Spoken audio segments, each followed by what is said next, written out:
Come on in to Margaret McSweeney's Kitchen for Kitchen Chat, where every week you'll meet chefs, cookbook authors, foodies, gourmets, and just plain people who love to eat. And along with laughter, chat, recipes, and stories about food, you'll sometimes also hear words of inspiration, love, and hope. As Margaret always says, Kitchen Chat is food for the senses and food for the soul. So grab a cup of coffee, put your feet up on a comfy chair, and get ready to spend a little time with Margaret and her friends. Hello, dear foodie friends, and welcome to Kitchen Chat. I'm your host, Margaret McSweeney, and I'm so glad you're joining me here in the beautiful Middleby Residential Showroom in the Merchandise Mart, here with my favorite foodie friend and co-host, Chef Jamie Larita. Always with you, Margaret. And I am so excited for you to meet today's guest. As we all know, charity begins in the kitchen, and you are going to meet the co-founder of the Giving Kitchen in just a second. And she has an amazing story. And Jamie, we're going to need to get our Kleenex box out. It is just be one of those. Just so heartfelt. And here for the James Beard Awards, because they are the Humanitarian Award recipient, and we're so excited. But I'd like to introduce you to Jen Hidinger-Kendrick. Welcome to Kitchen Chat. Thank you so much to both of you. I'm delighted to be here. Oh, this is special. And I know it has a sad beginning, but there's a beautiful story through this. Can you share with us how this began? Absolutely. You know, my late husband was a chef. We actually are from Indianapolis, Indiana originally, so not too far away, and moved to Atlanta in 2004.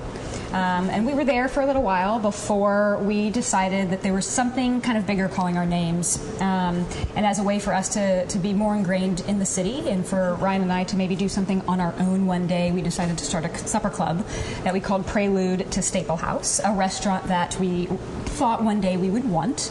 And we would invite strangers into our home, and Ryan would cook a 5-course meal, and I would serve and host. And we talked about community and build a lot of amazing friendships during that time. That started back in 2009.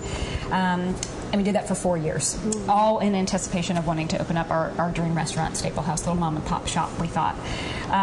4 years later, an unexpected moment happened in our lives, something that brought some very dark times on our family internally and our friends and family outward. Ryan was diagnosed with a late-stage terminal cancer diagnosis of gallbladder cancer right before Christmas of 2012. And that was a moment, like I said, a really dark, and it was a tragedy hit and crisis hit for us. But what happened after that really is what changed the trajectory, we believe, of the restaurant and food service industry of what we're seeing now with the work we're doing with Giving Kitchen. His mentors and bosses, our family and friends, really rallied behind us. They came to our aid. Ryan Turner, Chris Hall, and Todd Mussman, specifically Ryan's bosses at the time, and said, "Let us help you." And that's exactly what they did. They ended up rallying nearly 1,000 people at an event space. We called this fundraiser, they called this fundraiser Team Heidi, which is short for our last name of Hidinger. 40 restaurants and bartenders came together. There was a live auction and music, and it raised just shy of $300,000 in one night. Whoa. Wow. And that was really an impactful moment for us. It really changed the course of our perspective, offered a little bit of clarity, and just the sheer selflessness that we saw what a group of people could do when they really wanted to make a difference. And the impact that had on our lives internally was huge. And that was really what started the intent and the initial beliefs of what Giving Kitchen is today. That's a lot of love right there. Yeah. So much love. So what exactly is Giving Kitchen? What is the mission? And well, Giving Kitchen is an Atlanta-based nonprofit. That is where it started, but we serve the entire state of Georgia. We offer financial aid to food service workers. That crosses the border of all food service. So catering, concessions, food trucks, full service restaurants, etc. We offer financial assistance in times of crisis. So whether that is an illness, a sickness, an injury, a death of an immediate family member, a natural disaster like a flood or fire, Giving Kitchen is there to be able to award financial assistance. And as a secondary resource, we offer stability. Giving Kitchen for us is really more about stability for food service than anything else. And within that financial grant program, we've been able to award over $2.5 million to over 1,600 members of our community throughout the state of Georgia. So we're really proud of that. Just in Georgia? So far, just in Georgia, yes. Okay. Yes. Are you looking to do more national? You know, I think one day, yes. I think this is something, you know, Giving Kitchen is, you know, we talk about it a lot, even today, that we don't want anybody to wait for Giving Kitchen to be able to help, to offer charity, to offer some light in somebody's life. We are concentrating our efforts around our area right now. But again, one day, you never know. Giving Kitchen could be all over the country. Yeah, I love the name, and if there's anything that we can do here in Chicago, I'd be more than happy to join hands with you on that. Absolutely. And we're excited to celebrate you at the James Beard Awards tonight. Jamie and I will be there, and I'm excited too. We're going to have a kitchen chat very shortly with the executive director, Brian Schroeder. So I'm excited for you to hear everything that Brian has to say. He's been an amazing leader of our organization, and I have to say too, the leadership that we have within the organization, and that stems from our full-time staff to our board to the donors and volunteers who spend so much time and to be advocates for this amazing organization. It makes us very proud to be able to receive this honor on such a scale and stage of which is James Beard Foundation. Wow, it's amazing. It is. It's profound for us. So I'm just sitting here thinking to myself, I have like tear coming down, like fighting that tear coming down. Don't do it. But it must be very, the word that's coming to me is bittersweet, but it must be something that's, to see something, you know, to watch someone go through something like that and then look at it as an evolution and then a purpose. Sure. Yeah. It must be something inside of you that is just really blooming. I would completely agree. I think, you know, the power and the inspiration that Ryan provided during his last year, it really changed the scope of how I live my life. My late husband is a major inspiration of mine. But it really truly is. You know, early on, he was one of those individuals that just, again, clarity and perspective change, and he realized that cancer and what he was going through was just a part of his journey, and he was able to vocalize that in a really beautiful way. And for myself, now as a widow, and for our community, it really just changed our scope on on humanity and just what we're able to provide. And Giving Kitchen is literally changing lives of food service workers. Yes, and it's palatable. It is, and so impactful, and there's such an irony too within the mission that you're helping feed those who are feeding others. Absolutely. I'm still just wrapping my head around that. That's It's all about service. It's all about service. Wow. Yeah. I'm just so excited for you to learn more about Giving Kitchen, and we will be having a chat with Brian. But I understand there's also even a deeper layer of James Beard as well. If you could share with us about your restaurant. Absolutely. So the restaurant, Prelude to Staple House, did end up opening, and actually opened up about a year and a half after Ryan passed away. We call it Staple House. It opened September of 2015. And we've been very lucky to be here in Chicago actually a few times for James Beard. We were up for Best New Restaurant in 2016. And my brother-in-law, my business partner, Ryan Smith, was up for Best Chef Southeast in 2017, and again this year, 2019. So we are cheering him on. What makes Staple House really special as well is, you know, right when Giving Kitchen was born and forming, we realized that the restaurant could really be something more impactful and more meaningful and more purpose-driven. And that's really kind of the foundation of what we call Staple House, is a purpose-driven restaurant.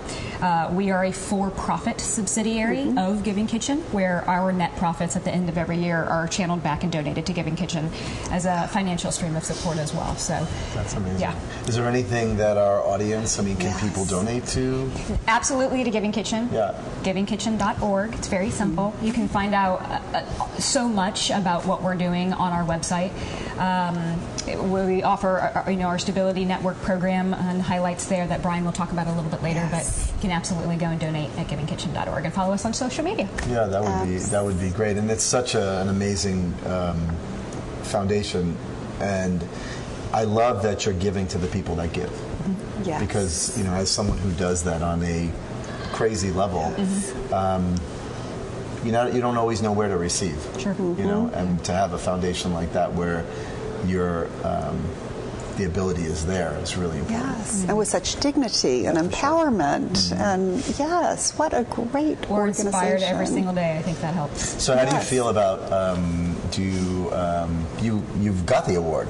We do. It's not like, it feels very different this time around. Yeah, it's not like you're like anybody else. It's like sitting there today, like eating their Cheerios, wondering. Yeah. Yes, we had a little rehearsal at Lyric Opera House earlier this morning. But yes, knowing we're going into this with this honor, this is way beyond an honor for the 3 people who will be on stage tonight. Accepting that, we are accepting that on behalf of an amazing city of Atlanta. There is really no other city, in my mind, my opinion, that could have done what Atlanta did at that time. So this is a major honor for our city and beyond. Oh, we are so proud of you. know, What an amazing story. I've been fighting back the tears the whole time. I have major goosebumps. What a yes. major life. Absolutely. It's just blessings out of something so tragic that you have really given. So we're going to party tonight. Yes. We are. I can't wait. Absolutely. Going to the after parties? I think so. Do you know Probably which one? multiple. I Yes. don't know. You may or may not see me there. There'll be a lot of champagne, I think. Yes, That's what's in store. we will pop up the bubbly. But is there something you can share? Maybe one of our audience members is going through a difficult time, as you have. What words of wisdom and advice and encouragement could you share? That's a wonderful question. I'm glad you asked that, because it's actually a really beautiful opening to talking about stability, which again Brian will talk about a little bit more. But we realized really early on, after our first financial grant was given, that there were resources needed to provide more. Whether that's a specialist doctor or a mental health provider or another nonprofit who's able to, offer financial assistance, otherwise that we can connect them to.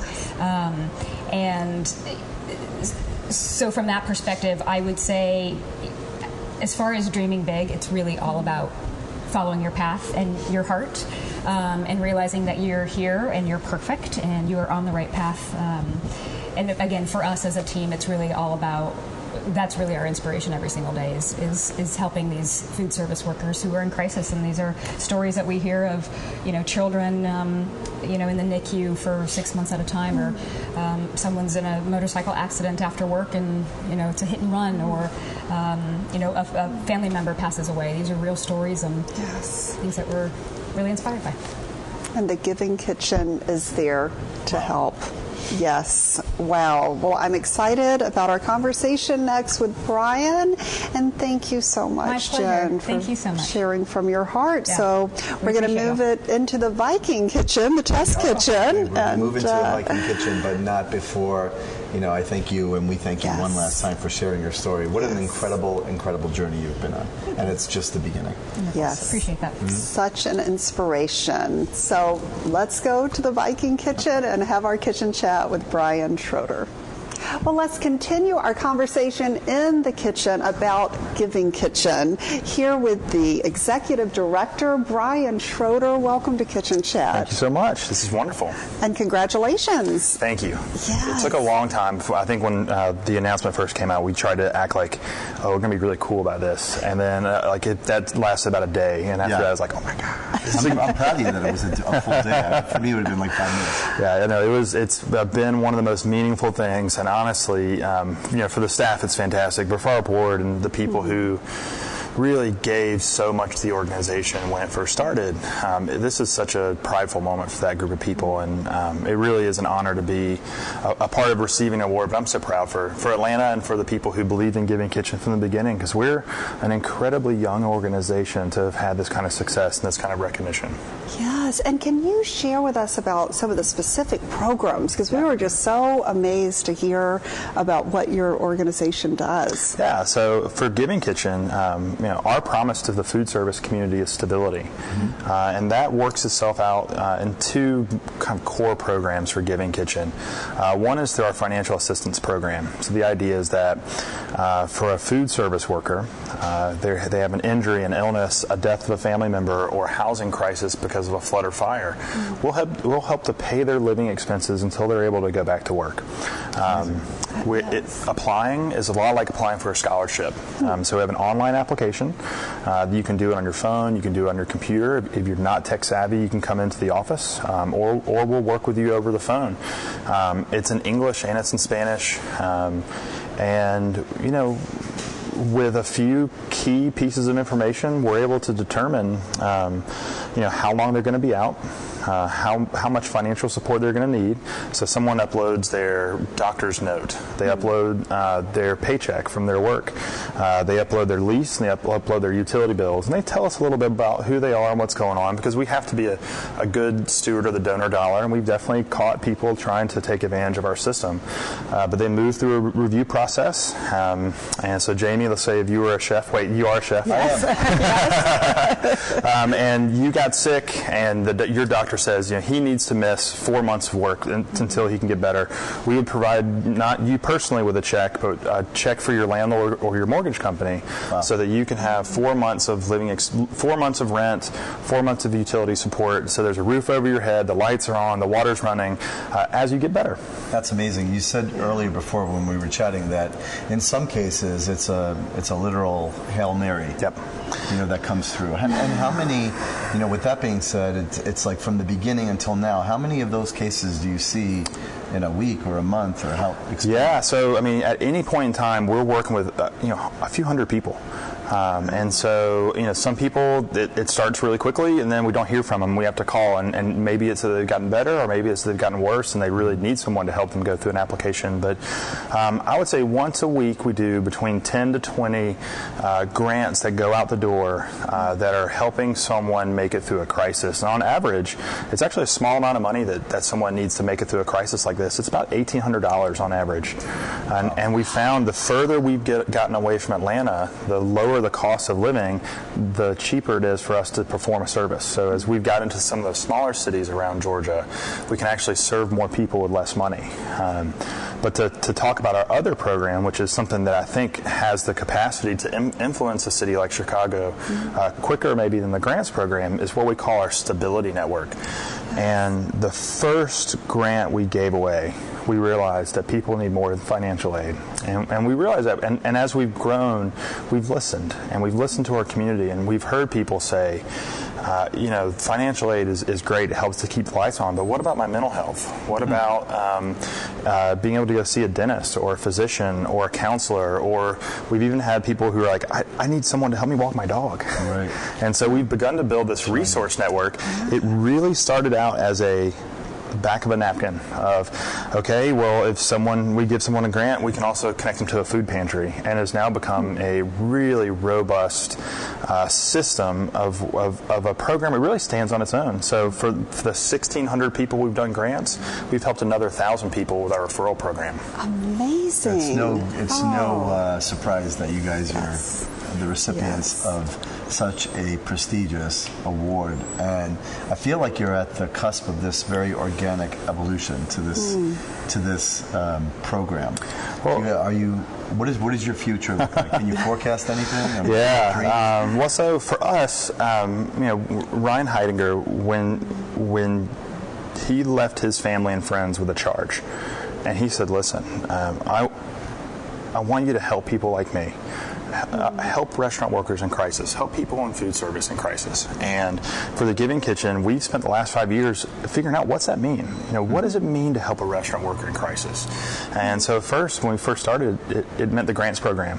We had just raised money for someone who was a close friend of ours, and so that was kind of the logical step for how we could continue to grow this. And to answer that question, what does it mean to help a restaurant worker in crisis? And as we've grown, we've realized we don't need to just be a financial service. We also need to be this referral program. And now we came into 2019 with the goal of really using our platform to speak to our industry and speak with our industry about self-care and about stability.